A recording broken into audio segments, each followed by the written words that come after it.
谁也是设计。မြစ်သားစမုံပေါက်မှာပါဒီမှာလဲသုံးမင်းဟိုးမှာနည်းနည်းတော့မဟုတ်ဘူးကားတွေရော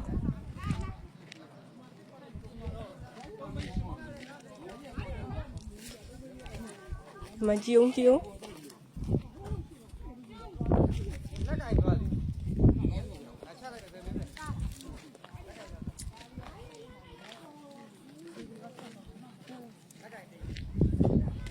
အိုးရေတွေကိုထွက်လို့ကြည့်အောင်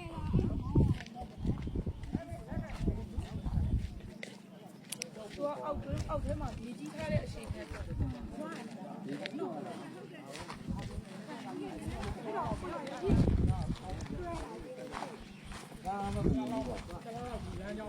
လားလောက်ကတော့ဟိုင်းရစ်သားနဲ့ပြင်ဒီလမ်းကြောင်းတော့ယာယီပြင်မှာပါရောဒီနေသားကိုတော်တော်နဲ့ပြင်ဆင်ရမှာအနည်းဆုံးပြင်ဆင်ရမှာ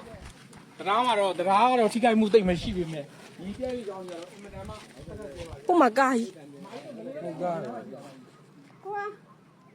ဟိုဘက်ဆက်သွားလို့မရတော့ရတော့ဘူးကူးကြမှာတော့ခင်ဗျားတို့ထုတ်ကြည့်လဲအဲ့ဒါယူကားတစ်စီးဟိုမှာလဲတော့ပါတော့မဟုတ်ဘဲနဲ့ရှေ့ဘလို့ရဲကူးကြမှာစားပါလေအပေါ်လေဆိုခုနိုင်တယ်လူကူဆင်းညာနေပတ်လို့လာအဲ့နဲ့များလေမင်းတို့